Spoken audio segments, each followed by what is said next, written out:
Terkait penjelasan yang disampaikan tadi bahwa ada sedikit yang ini saya sampaikan mengenai akhlak hati yang bening. Pertanyaan saya, barometer akhlak dan hati yang bening itu seperti apa ya Ustadz? Kalau akhlak yang sifatnya tampak kita bisa lihat Pak. Tapi kalau hati yang bening susah ngelihatnya loh Pak. Walaupun memang hati yang bening akan tampak kepada apa? Ucapannya, dia selalu berusaha menjaga ucapannya, pandangannya juga berusaha dijaga, pendengarannya pun juga berusaha dijaga, ya. Akan tampak seperti itu. Tapi itu pun juga tidak bisa kita pastikan. Bisa saja ada orang pura-pura. Hanya Allah yang Maha tahu. Ya. Sebab banyak orang yang akhlaknya baik, hatinya bening, ibadahnya bagus, namun ada perkara lain yang tidak dikerjakan seperti tidak berjenggot, tidak isbal. Apakah orang yang termasuk penghuni surga? Insya Allah kalau mati di atas la ilaha illallah. Jangan sampai antum memandang seakan-akan penduduk surga itu cuma berjenggot dan yang lain. Akhi, berjenggot memang wajib. Isbal haram. Tapi ingat keyakinan Ahlussunnah, pelaku dosa itu ya di bawah kehendak Allah. Jika Allah kehendaki Allah maafkan, jika Allah kehendaki Allah siksa dia. Bisa jadi dia nggak tahu, bisa jadi dia ada syubhat. Itu yang tingkatannya dosa besar Pak.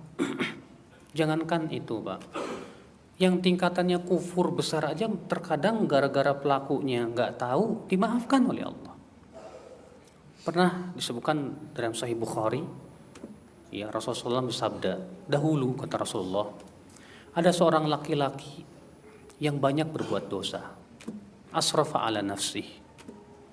Kemudian ketika ia hendak meninggal, ia panggil anak-anaknya.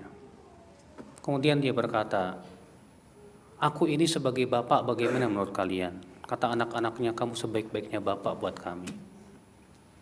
Kata dia, kalau aku mati, tolong bakar jasadku.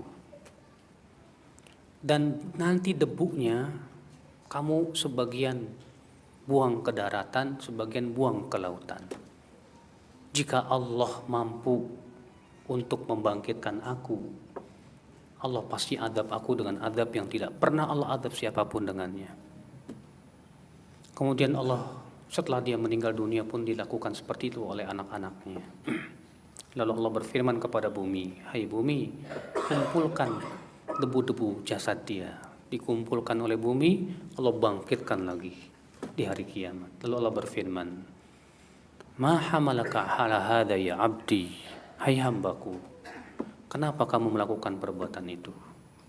Si hamba berkata, khasyatuka ya Rabb, aku takut kepada engkau ya Allah akan dosaku. Melihat itu Allah berfirman, aku ampuni dosamu. Kata Syekhul Islam Taimiyah dalam Majmu' Fatawa, ini orang ragu apakah Allah mampu untuk membangkitkan dia atau tidak. Tapi ini bohong, ini orang bodoh, jahil, gak paham. Tapi dia punya iman dan rasa takut kepada Allah Subhanahu wa taala.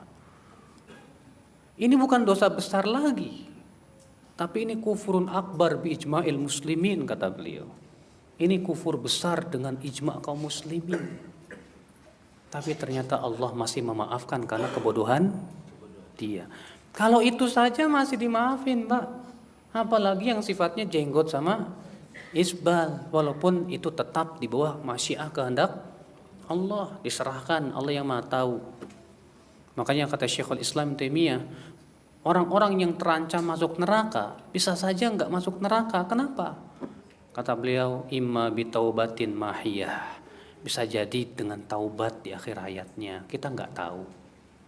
Atau yang kedua bihasanat, dengan kebaikan yang pernah ia lakukan besar di mata Allah, gara-gara itu Allah ampuni dosa dia.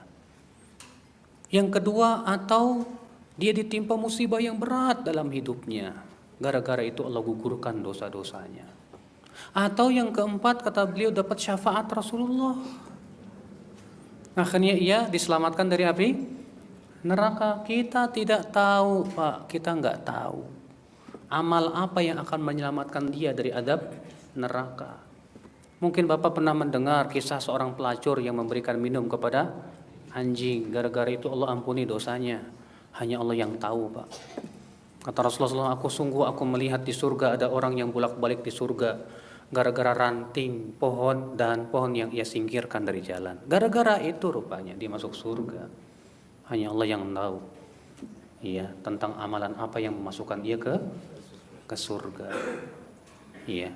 Bukan berarti ini menjadi alasan untuk kita tidak mengingkari, Pak. Tetap kita mengingkari kemungkaran tuh harus gitu loh. Tapi untuk memastikan, kamu nggak berjenggot neraka kamu, waduh. Ini jadi khawarij jadinya tuh. Iya, bahaya itu, Pak. Iya. Iya. لا يكلف الله نفسا إلا وسعها